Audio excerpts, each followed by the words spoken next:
Oke, assalamualaikum warahmatullahi wabarakatuh. Ketemu lagi sama Mbak Elis ya. Jadi kita ketemu pelajaran geografi lagi. Materi kali ini kita akan bahas tentang bab peta ya. Bukan petanya Dora ya. Ini peta kalian dan banyak sekali variasi soal yang bakal keluar mengenai bab peta. Ya, oke. Jadi pengertian peta sendiri itu apa? Jadi peta adalah gambaran permukaan bumi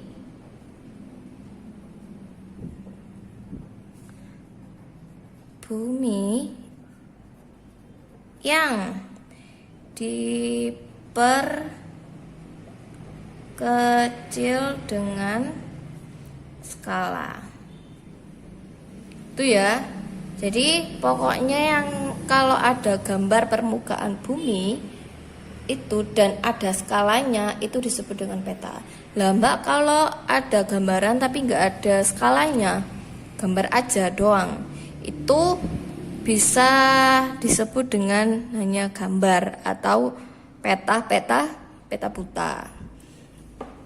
Kayak gitu ya. Jadi jenis peta ya, kita masuk ke jenis peta. Jadi peta itu banyak jenisnya. Jadi jenis peta itu bisa dibedakan berdasarkan skalanya dan berdasarkan informasi yang dimuat di dalam peta tersebut. Tuh, kalau berdasarkan skalanya itu ada rumus fusinya ya, biar kalian mudah ingat.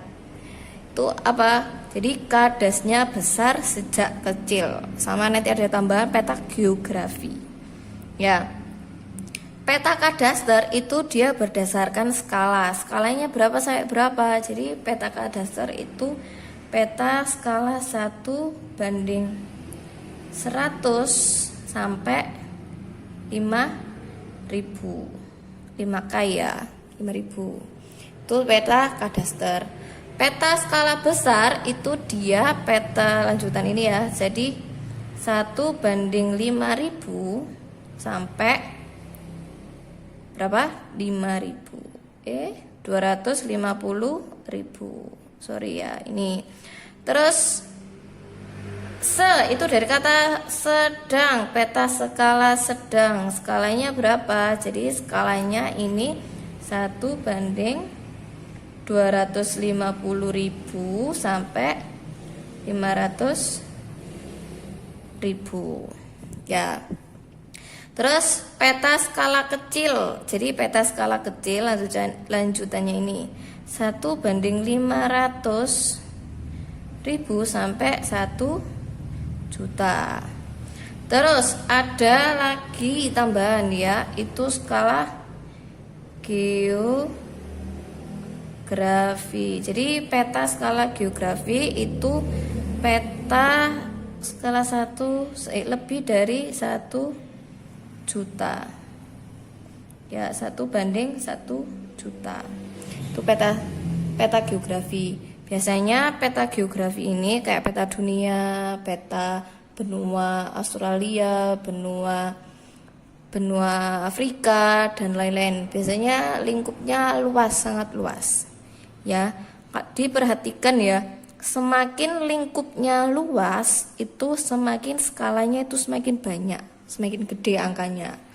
Semakin kecil angkanya itu semakin detail gambar yang akan digambarkan. Contohnya peta kadaster. Ya, peta kadaster itu kan peta 1:100.000 doang sampai 5.000. Biasanya contohnya ini adalah peta desa ya. Kalau kalian ke balai desa biasanya ada peta kan. Kalian lihat itu petanya itu 1:5.000.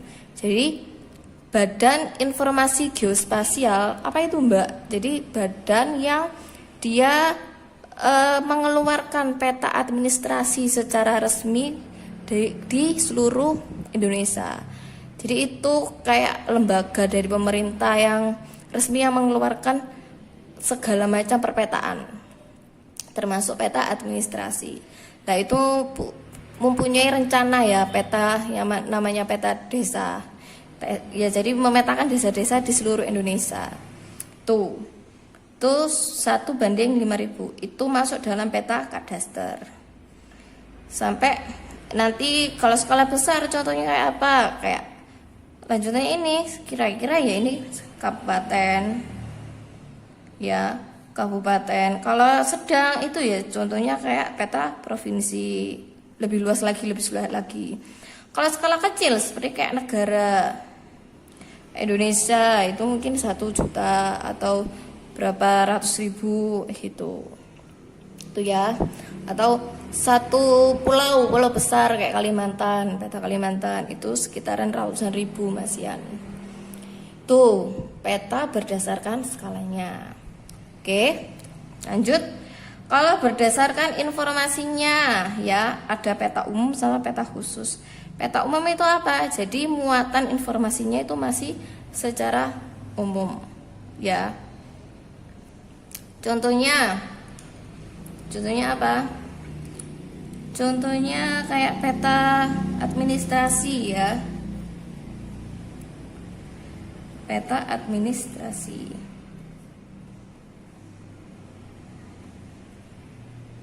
Administrasi. Sebenarnya ini peta apa?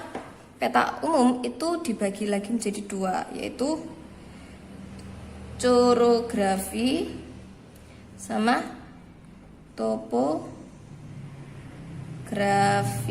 ya. Nih, peta umum itu dibagi menjadi 2 lagi. Ya. Corografi sama topografi.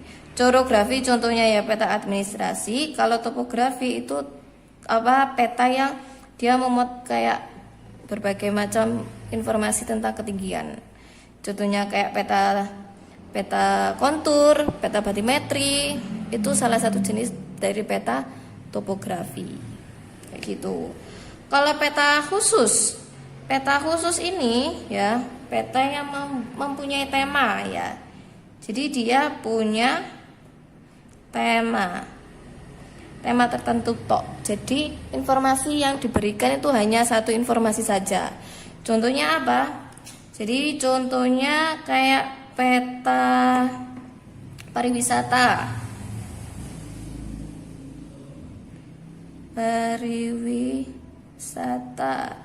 Peta kepadatan penduduk ya. Jadi informasinya hanya satu informasi aja. Beda kalau yang peta umum. Jadi peta umum itu kan informasinya kan banyak kayak peta administrasi ini. Peta administrasi itu selain batas wilayah, itu juga informasi-informasi penting yang ada di dalam kota wilayah itu tersebut, seperti kayak ibu kotanya ada di mana, terus ada jalan provinsi, terus ada sungai, kalau di situ ada sungainya dan lain-lain itu ya. Tuh perbedaan peta umum dan peta khusus. Lah, yang namanya peta itu nggak lengkap kalau belum ada komponen yang lengkap di dalamnya. Komponennya itu apa aja? Bisa kalian singkat di rumus first ini. Rumusnya apa? Hunda GL Nasidul Sip ya. Hun itu apa? Hun itu dari singkatan dari tahun. Jadi tahun pembuatan peta. Tahun pembuatan peta ini sangat penting ya dalam informasi di peta. Untuk apa? Jadi biar tahu peta yang kita pakai itu update apa enggak ya. Kan lucu ya kalau kalian mau bangun apa rumah, tapi pakai petanya itu pakai peta yang tahun 90-an, sedangkan kita sudah tahun 2020. Kan enggak update, kan nggak tahu perubahan apa saja yang sudah terjadi. Jadi tahun itu sangat penting gitu. Dan itu dari legenda. Legenda itu apa? Dongeng bukan. Jadi legenda itu keterangan dari simbol. Jadi kalau ada peta ya, terus biasanya di bawahnya itu ada tulisan kayak gini itu apa, ini tuh sungai. Lah, ini tuh termasuk legenda. Ya, ini legenda. Tuh. Terus GL adalah garis lintang. Ya, jadi garis lintang ini perlu ya, perlu sekali. Jadi untuk mengetahui posisi astronomis kita itu ada di mana. Kenapa? Pentingnya apa? Ya, kalau kita tahu wilayah garis astronomis kita itu ada di mana, kita bakal tahu apa kita berada di GMT plus berapa. Waktu selisih dengan Greenwich itu berapa jam, kan penting ya. Terus kalau lintang itu sangat penting juga ya. Lintang, garis astronomis itu kan garis lintang dan garis bujur ya. Garis lintang itu nanti kita bisa tahu kita itu ada di wilayah iklim apa, iklim tropis, sedang, atau wilayah dingin berdasarkan pembagian iklim matahari kayak gitu. Terus ada apa ini? Nama ya. Namanya siapa? Nama pembuat. Ya, jadi kita itu tahu sumber peta kita itu siapa yang buat. Ya. Jadi kadang itu ada perbedaan informasi atau perbedaan sedikit antara lembaga yang membuat peta. Contohnya BIG ya, Badan Informasi Geospasial, dia mengeluarkan peta tanah, sedangkan Dinas Pertanian itu juga mengeluarkan peta tanah. Tapi ternyata informasinya itu berbeda. Berbedanya seperti apa? Bisa saja yang pertanian itu lebih detail atau lebih banyak. Nah, itu pentingnya kita tahu sumber atau nama pembuat petanya itu siapa, dari mana. Kalau SIS itu apa? Jadi itu dari simbol itu tadi ya yang Mbak katakan. Kalau ini ada liku-liku kayak gini, ini simbolnya, keterangannya ini disebut dengan legenda. Tuh, itu simbol. Dul, siapa? Apa itu? Judul. Ya, judul itu fungsinya dia untuk memberikan informasi isi dalam peta itu tadi itu apa. Ya. Kalau judulnya itu peta pariwisata, ya isinya itu ya peta wisata yang ada di suatu daerah itu apa aja, kayak gitu. Terus S yang selanjutnya adalah skala. Skala itu apa ya? Tadi ini ya, ini ada skala. Nanti kita bakal bahas di ini perhitungan skala. Ya, skala itu jadi pengkonversian ya dari jarak sebenarnya dengan jarak di peta ya, itu. Terus I adalah yang kedua, ada insert.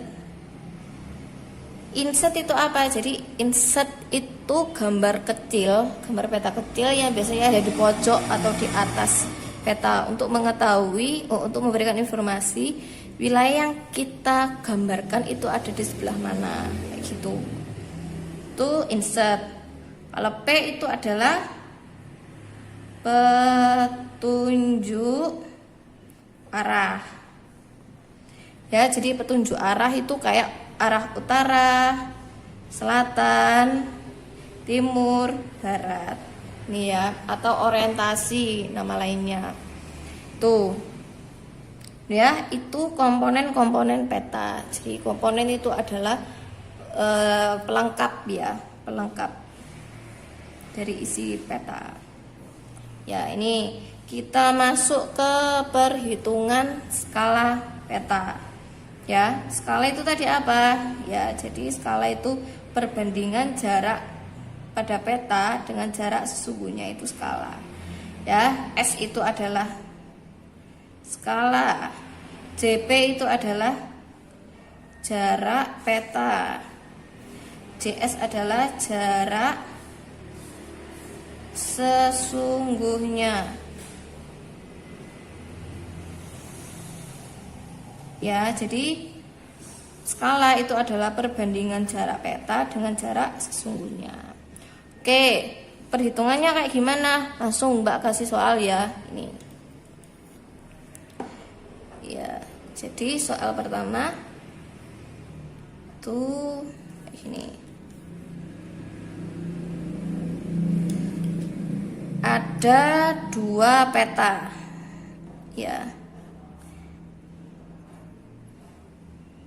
Ada 2 peta dengan wilayah yang sama, ini ya. Ini wilayahnya sama, Mbak simbolkan wilayah A dan B, cuma besarnya aja yang enggak sama. Jadi ketika wilayah A mau diperbesar, jadi B ini lah nanti skalanya bakal berubah jadi berapa? Kalau yang A ini kita ketahui skalanya adalah 50.000. Lah, skala yang B ini berapa? Ya, cara ngerjainnya kayak gini. Jadi kita masuk ke rumusnya yang ini ya, rumusnya. Skala itu sama dengan jarak peta dengan jarak sesungguhnya. Ya, kalau ini diketahui jarak A-nya di sini adalah 2 cm. Terus ini adalah 4 cm. Nah, ini berapa jaraknya ini? Nah, caranya adalah ya. Jadi yang diketahui kan peta A ini. Peta A ini ada jaraknya 2 cm. Terus yang nggak diketahui ini berapa? Ini 4 cm. Ya, dikali skala yang diketahui. Ya, tuh ya. Jadi caranya adalah jarak peta yang diketahui skalanya per peta yang tidak diketahui skalanya dikali skala yang diketahui. Gitu. Ini bisa kita coret ya.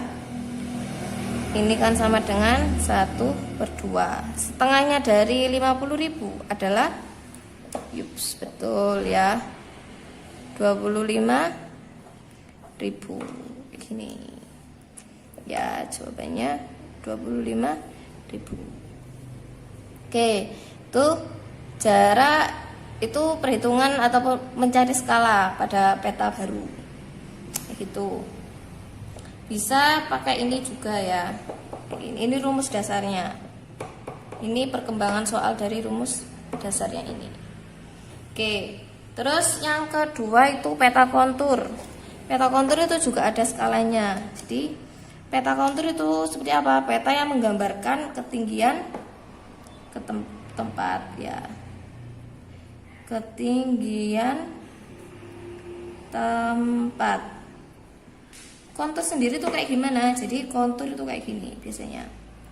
Kalau ini ada puncak gunung, di sini ada semakin ke lembah, semakin ke sini, semakin ke sini. Ya, jadi semakin, dan kontur itu juga mempunyai sifat-sifatnya ya. Peta kontur ya, ini disebut dengan konturnya. Ya, ini kontur. Kontur itu jadi ketinggian tempat garis ya, garisnya menghubungkan ketinggian tempat yang sama. Jadi ketinggian di sini itu sama dengan ketinggian garis di sekitaran sini. Ini juga sama. Jadi ini sama ketinggiannya. Itu ya. Ini sama, ini sama. Ini juga ketinggian tempat di sini itu juga sama dengan ketinggian tempat yang ada di sini. Tuh, garis kontur itu tidak pernah berpotongan. Ya. Jadi dia tidak pernah berpotongan. Terus sifat kontur yang kedua itu adalah semakin rapat,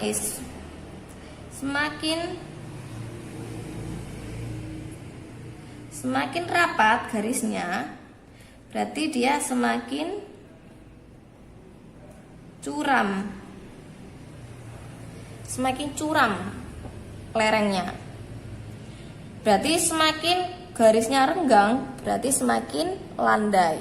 Jadi di sini daerah yang landai. Ya, ini daerah yang landai seperti ini. Landai ya. Ya, jadi ini daerah landai. Kalau daerah sini dia kan rapat. garisnya kerapat, dia semakin berarti daerah yang curam. Kayak gitu. Nah, rumus ini buat apa sih Mbak? Jadi rumus ini itu buat kita mengetahui ketinggian tempat di sini itu berapa. Ketinggian tempat di sini itu berapa, atau untuk mencari skalanya itu berapa, itu bisa kita ketahui. Langsung ke contoh soal ya. Contoh soalnya kayak gini.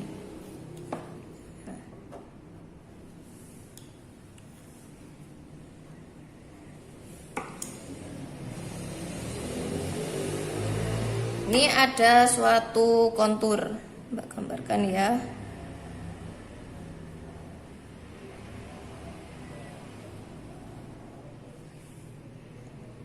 Ya, kita cari skalanya. Skalanya berapa? Jika diketahui ketinggian di daerah, ketinggian X di sini itu ada 150. Terus di sini ada 100 meter. Meter ya. Nah, kita masuk ke rumusnya. Rumusnya tadi sama dengan CI sama dengan 1/2000 dikali skala ya. Skalanya yang dipakai adalah penyebutnya aja. Oke. Kontur interval. CI itu ada apa? Kontur interval. Yang namanya interval itu kan jarak atau selisih garis yang satu dengan garis yang ada di paling dekatnya ini. Ya, ini jarak ini. Nah, ini tuh adalah ini adalah CI. Ini selisihnya berapa? Berapa? Kalau ini ke sini 200, ini kan ada dua garis. Ya kan? Berarti kan 150 dikurangi 100 sama dengan 50 dibagi 2 karena ada dua garis. Ini sama ini. Sama dengan 25. Berarti CI-nya adalah 25. Berarti yang diketahui adalah ya. CI sama dengan 25. Skalanya itu yang ditanya ya. Skalanya yang ditanya. Konstantanya kan sudah diketahui. Ini konstanta ya. Jadi konstantanya 1/2000. Ini sudah rumus, nggak boleh diganti-ganti. Kita masukkan ke rumus yang ini ya. Kita masukkan rumus yang ini. Oke. Jadi CI-nya tadi berapa? 25 sama dengan 1/2000 dikali penyebutnya aja ya, penyebut skala 25. Kalau yang dicari hanya penyebut skalanya aja, berarti ini kan pindah ruas ke sini ya. Kalau ini pembagian ke sini jadi perkalian, jadi kan hasilnya 25 dikali 2000/1 kayak gini kan ya. Berarti 25 kali 2000 sama dengan 50.000. Berarti skala sama dengan 1/50.000 kayak gini. Ya, gampang kan ya? Gampang. Ini model soal yang perhitungan peta kontur. Ya. Oke. Kita lanjut ke Mbak, ada soal lagi ya. Soal tentang jenis peta dan komponen peta. Ya. Jadi soal selanjutnya yang nomor 3. Soal nomor 3.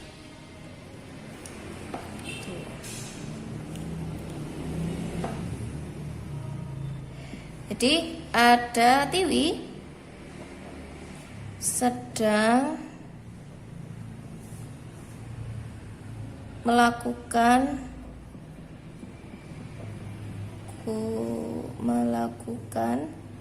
pendakian. Terus peta yang dibutuhkan adalah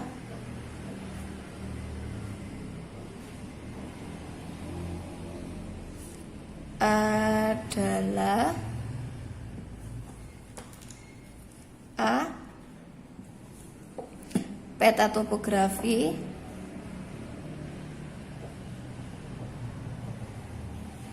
B. Peta batimetri, C.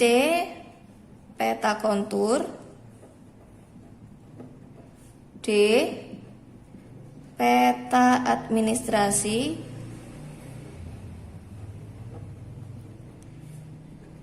E. Peta iklim. Kita identifikasi soalnya ya. Jadi dia sedang melakukan pendakian, namanya pendakian ya. Dia pasti ada di gunung, nggak mungkin daki di genteng ya. Itu naik genteng, bukan mendaki genteng. Oke, jadi kalau melakukan pendakian itu ada di sebuah gunung. Di peta yang dibutuhkan adalah peta apa? Topografi. Peta topografi itu dia sebenarnya masih peta umum ya. Jadi dia bisa saja peta batimetri atau peta kontur ya, atau peta planimetri ada ya, jenis peta topografi. Kalau peta batimetri itu apa? Jadi peta batimetri itu dia menggambarkan kedalaman laut ya. Kalau ke laut ya berarti menyelam, dia nggak mendaki. Peta kontur dia adalah peta dengan peta ketinggian tempat. Ketinggian tempat. Kalau administrasi ya peta-peta umum ya. Peta iklim biasanya itu curah hujan, angin atau yang lainnya ya. Tuh. Jadi yang dibutuhkan itu peta apa? Ya bener ya. Yang dibutuhkan adalah peta kontur. Karena apa? Karena dia biar bisa mengetahui medan yang akan dilewati, terjal atau landai gitu. Jadi jawaban yang paling tepat adalah yang Charlie, C. Oke ya. Lanjut ke soal 4. Soal 4 itu soal masih tentang skala ya.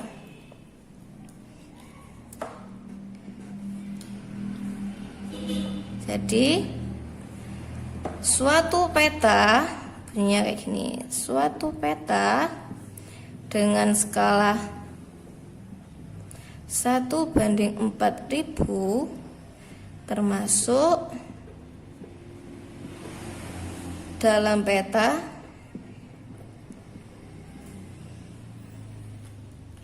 A. Peta topografi, B. Peta kadaster, C. Peta skala sedang, D. Peta skala kecil, D. Peta skala geografi. Masuk mana nih? Ya. Jadi kalau 4000 kita lihat ke sini ya. Balik ke sini. Ini yang pertama itu 100 sampai 5000. Berarti ketahuan ya ini yang mana yang masuk yang mana? 4000. Berarti skala kadaster. Gampang ya, jawabannya B. Jadi yang kalian ingat itu adalah rumus first-nya. Rumus first-nya ya, kadasnya besar sejak kecil geografi. Itu sudah urut dari mulai kadaster sampai skala geografi. Tuh. Ini soal terakhir. Coba ya, kalian tebak jawabannya apa.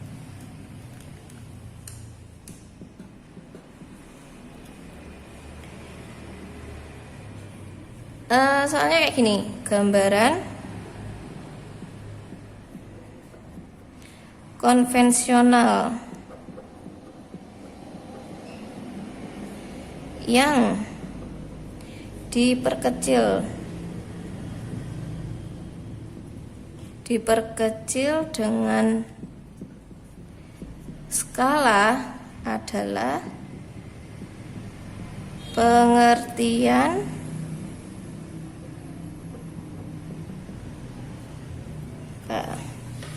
A. Peta. B.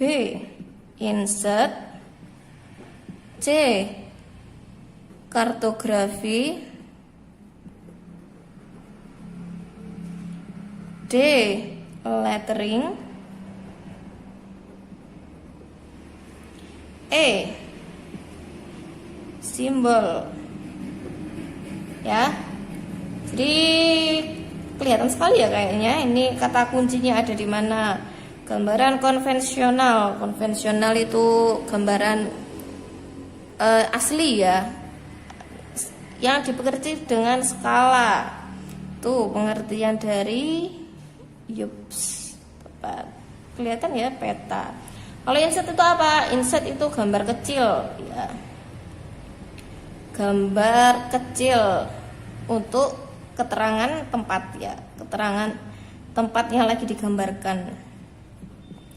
Kalau kartografi, kartografi itu ilmu yang mempelajari tentang perpetaan.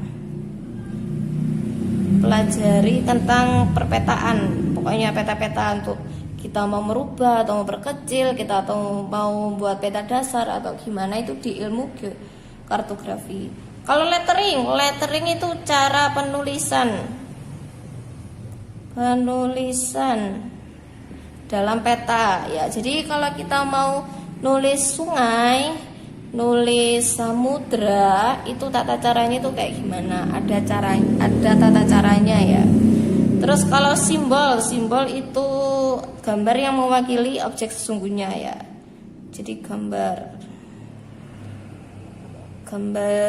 informasi yang diwakili dengan simbol-simbol itu ya. Jadi jawabannya adalah alfa atau A ya, yang paling tepat. Oke ya, kita sudah buat contoh 5. Oke,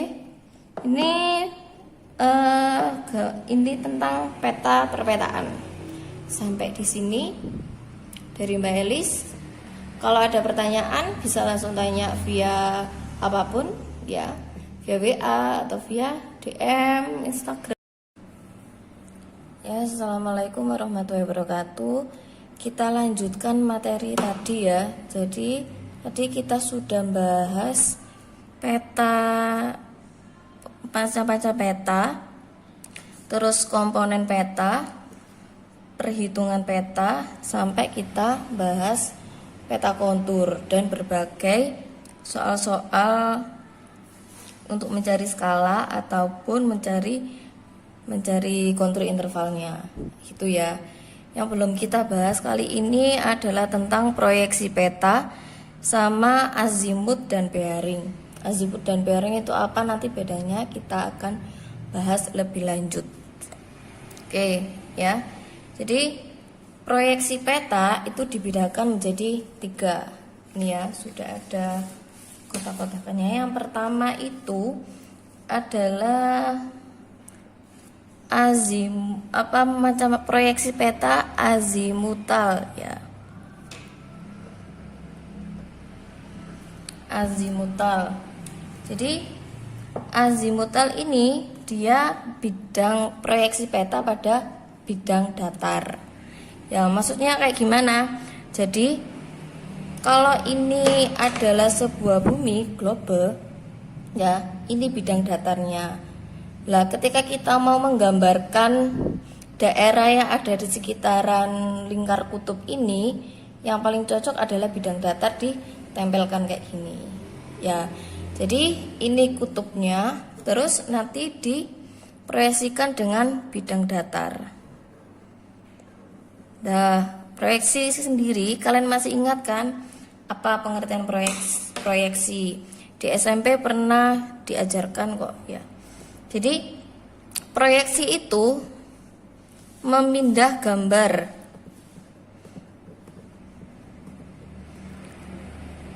Memindah gambar dari mana? Jadi dari bidang lengkung ke bidang datar. Ya, jadi kalau kalian mau membuat peta, itu kan bentuk bumi kita kan bulat. Jadi kalau kita mau memetakan suatu tempat, cara pemindahannya itu yang dinamakan dengan proyeksi. Tuh, yang pertama tadi proyeksi azimutal. Ini ya. Jadi dia itu cocok digunakan, dia menggunakan bidang datar. Ya. Bidang datar seperti yang Mbak tadi bilang. Jadi ini bidang datarnya, terus ditempelkan di daerah lingkar kutubnya ini. Jadi nanti yang tergambar itu adalah negara-negara yang dekat dengan daerah kutub. Tuh. Jadi paling cocok digunakan untuk di daerah kutub. Contoh negaranya itu negara mana? Jadi negara-negara yang dekat kutub itu seperti negara ya Greenland. Terus mana lagi? Norwegia itu juga cocok. Terus Rusia yang bagian utara itu juga cocok. Pokoknya negara-negara yang ada di lingkar kutub.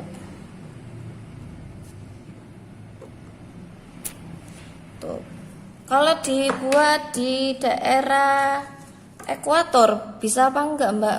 Bisa ya sebenarnya, tapi nanti tidak semua daerah ekuator itu bisa tergambarkan.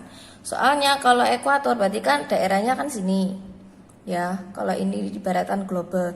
Jadi kalau ini bidang datarnya yang ditempelkan, kalau ditempelkan hanya satu sisi saja yang tergambarkan. Tidak semua lingkar kutub ini bisa tergambarkan. Kayak gitu. Jadi itu kelemahannya ya. Jadi yang paling cocok itu di daerah kutub penggunaannya. Ya, terus yang kedua itu proyeksi kerucut kayak namanya ya. Jadi ini seperti kayak topi Pak Tani. Jadi kalau kalian pakai topi Pak Tani itu yang tergambarkan itu kan hanya sisi-sisi kepala kalian aja. Ya kan? Nah, itu proyeksinya dia pada proyeksi bidang kerucut. Kerucut ya. Terus paling cocok digunakan untuk lintang sedang karena tadi ya yang tergambarkan kalau ibarat kepala kalian tuh hanya pinggir-pinggir kepala kalian. Ya. Lintang sedang ya. Lintang sedang itu berapa, Mbak? Jadi sekitaran 23,5 derajat sampai 66,5 derajat. Jadi batas wilayah tropis sampai mau ke daerah lingkar kutub. Itu daerah-daerah lintang sedang. Contohnya di negara mana saja? Negara-negara sebagian besar negara di Eropa itu dia berada pada lintang sedang. Contohnya Italia, terus Belanda, tetangganya Belanda, Belgia, terus sama Jerman dan lain-lain ya. Banyak sekali negara-negara yang ada di lintang sedang. Yaitu terus yang terakhir itu adalah proyeksi silinder. Di proyeksi silinder itu kayak dia itu pakai tabung ya bidangnya. Jadi bidang tabung. Jadi terus kalian bayangkan ya kalau kalian punya tabung, terus kalian masukkan bola di dalamnya. Kalau ini tabung terus dimasukkan bola kayak gini, nanti kan yang tergambarkan bolanya itu kan pinggir-pinggirnya ini semua. Ya kan? Jadi otomatis daerah yang cocok sekali digunakan untuk proyeksi silinder ini adalah daerah betul ekuator. Ekuator itu mana? Khatulistiwa. daerah khatulistiwa atau lintang 0 derajat. Kayak contohnya mana? Negara kita ya. Contohnya negara Indonesia. Mana lagi? Di Afrika, Kongo. Terus Brazil. Tuh negara-negara yang ada di ekuator. Tuh proyeksi peta ya. Terus kita bahas azimut sama bearing. Azimut sama bearing itu lanjutan dari kemarin, orientasi atau petunjuk arah. Jadi kalau kita mau menunjukkan suatu arah itu bisa memakai satuan derajat ya. Di bedanya apa? Kalau azimut dia itu pembacaan arah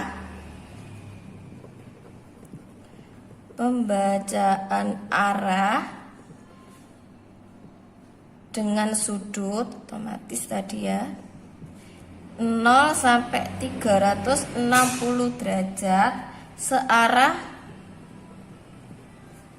jarum jam. Contohnya ini ya, ada arah, kita buat arah di sini utara, selatan, timur, barat. Kalau kita pakai azimut berarti pembacaannya itu dari arah searah jarum jam ya. Jadi dari utara, timur, selatan, barat. Gini. Ya. Ini searah jarum jam. Contohnya kalau kita mau menyebutkan atau daerah B ini tuh di arah atau pada sudut berapa ya. Tuh berarti kita cari aja sudutnya dari utara ke selatan ya. Kalau utara ke timur di sini kan membentuk sudut siku-siku. Sudut siku-siku berarti 90 derajat. Dari arah timur itu sudutnya 90 ya. Kalau selatan dia kan tegak lurus. Tambah siku-siku lagi berarti 180. Arah barat itu membentuk sudut siku-siku tambah 90 berarti 270. Oke ya. Kalau kita ketahui di sini B-nya itu ada di antara timur dan selatan, nah kita tarik garis di sini. Tinggal nambahkan aja sudut ini berapa. Ya, kira-kira ini nambah 45 derajat. Ya. Berarti 90 plus 45 ya 135 derajat. Lah, ini itu arah tenggara. Jadi, arah tenggara itu bisa kita pakai ya. Azimutnya itu sama dengan 135 derajat. Itu sama nanti kalau di sini atau titiknya di sini itu tentang azimut. Nanti variasi soalnya banyak sekali ya, bisa dipadukan dengan skala, terus jaraknya kayak gitu. Banyak variasi soalnya. Terus bedanya sama bearing. Ya, sini aja ya. Jadi bearing itu sama pembacaan arah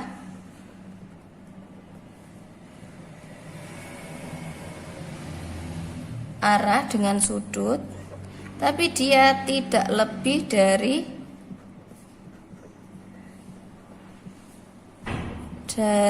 90 derajat. Kita buat arah utara, timur, selatan ya. Ini utara, selatan, timur, barat ya. Pembacaannya tidak lebih dari 90 derajat dari arah utara atau dari arah selatan ya. Jadi contohnya sama ya. Nih, kalau ada di sini titik B ya, dia ini membentuk sudut berapa? Sudutnya berapa ya. Karena pembacaannya itu dia dari arah utara atau arah selatan, berarti yang paling dekat dan tidak boleh 90 derajat. Berarti kan sini. Sekitaran sini. Berarti yang paling dekat itu yang mana? Berarti kan dari arah selatan. Nah, kita cari titik B dari arah selatan ini membentuk sudut berapa derajat sudutnya. Ya, kira-kira di sini dekati, ini agak lebar ya. Kira-kira ini 50 derajat. Kalau nanti mau pastinya ya kalian pakai busur. Gitu. 50 derajat. Berarti cara penulisannya adalah berarti titik B sama dengan selatan 50 derajat ke arah timur. Kayak gitu. Sama nanti kalau titiknya itu ada di sini. Titiknya ada di sini ya, di sini C. Lah, meskipun di sini sudutnya kita diketahui di sini sudutnya itu 60 derajat, pembacaannya gimana? Pembacaannya tadi sesuai dengan aturannya ya. Jadi pembacaannya itu dari arah utara atau selatan dan sudutnya tidak boleh lebih dari 90. Berarti kan dari yang terdekat kan dari utara. Di sini dari barat ke timur membentuk sudut siku-siku kan, berarti ini kan 90. Berarti kan harus 90 dikurangi 60 ini. Ya kan? Berarti sudutnya ini membentuk berapa? Ya, 30 derajat. Berarti cara penulisannya adalah berarti titik C sama dengan utara 30 derajat barat, ke arah barat. Kayak gini, mudah kan? Nah, itu ya, itu tambahan materi kita. Terus kita masuk ke latihan soal biar kalian tahu ya. Kalian buka e-book kalian halaman berapa ini? 335. Ini ada nomor 16 ya. 16 itu bunyi soalnya kayak gini. Proyeksi peta yang baik untuk wilayah ekuator. Ya, jadi proyeksi untuk wilayah ekuator. Proyeksi untuk wilayah ekuator itu tadi mana? Ekuator itu daerah khatulistiwa. Option A itu adalah azimutal, yang B itu zenital, yang C itu silinder, yang D itu confirm, terus yang E itu kerucut. Oke, kita balik ke peta konsepnya tadi. Ya, proyeksi untuk wilayah ekuator. Ini ya berarti ekuator, berarti yang paling cocok ada silinder ya. Tawan silinder. Azimutal enggak ya, enggak cocok. Emang bisa untuk wilayah ekuator, tapi nanti enggak cocok, hanya satu sisi aja yang bisa tergambarkan. Terus confirm itu apa? Confirm itu syarat untuk pembuatan peta ya. Jadi syarat pembuatan peta itu harus confirm atau tidak boleh mengubah bentuknya. Jadi kalau kita tahu itu Australia itu dia bentuknya seperti itu, terus kalian ubah bentuknya jadi bunderser biar penak gambarnya, itu nggak boleh.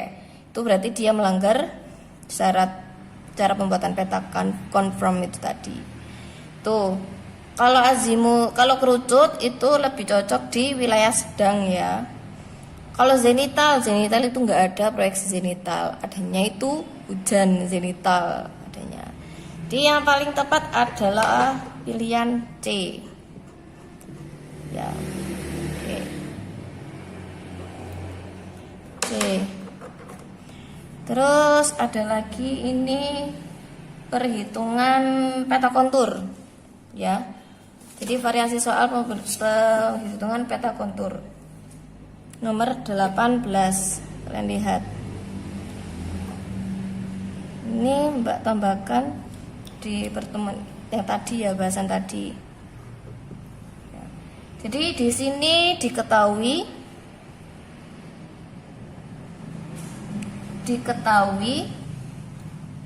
skalanya sudah diketahui.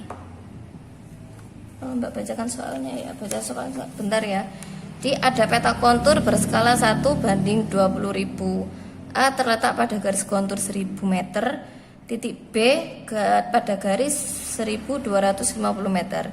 Titik A di peta 10 cm, maka kemiringan lereng dari A ke B adalah, nah ini ya, jadi ini perhitungannya.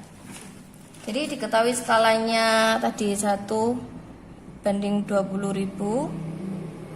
Terus beda tingginya tadi ya, PT, Mbak singkat beda tinggi. Beda tingginya tadi itu kan yang A kan 1000, terus yang B itu 1250. Berarti kita tinggal kurangin aja, sama dengan 250 meter beda tingginya. Tuh. Terus jarak pada peta. Jarak pada peta A ke B dia itu 10 cm. Nah, yang kita butuhkan adalah jarak sesungguhnya. Kalau kita cari jarak sesungguhnya berarti dikalikan skala, betul ya? Berarti jarak sesungguhnya CS ya, A ke B itu berarti 10 dikali 20.000. Berapa? 200.000 ya. Nah, ini. Lah, terus rumusnya, rumus kemiringan lereng itu sama dengan kemiringan lereng. Itu sama dengan beda tinggi per jarak sebenarnya. Nah, kita tahu tadi sudah beda tingginya ini dikali 100%. Ya. Beda tingginya tadi adalah 250 meter ya. Terus per ini masih cm. Jarak sebenarnya adalah 200 cm, kalau dijadikan meter kurangi 0,2 ya. Berarti 2000 meter. Dikali 100, kita coret-coret nih, mudah kan, coret ya, berarti tinggal ini 25 dibagi 2 sama dengan 12,5%, gampang ya. Nah, option jawaban 12,5 itu ada di option pilihan B, betul ya. B, ini jawabannya bravo atau B. Udah sampai sini ya. Kita tadi sudah bahas komponen peta, perhitungan mulai dari skala, peta kontur, sampai proyeksi sama azimut dan bearing. Oke, sampai sini pertemuan Mbak kali ini pada pembahasan peta. Assalamualaikum warahmatullahi wabarakatuh.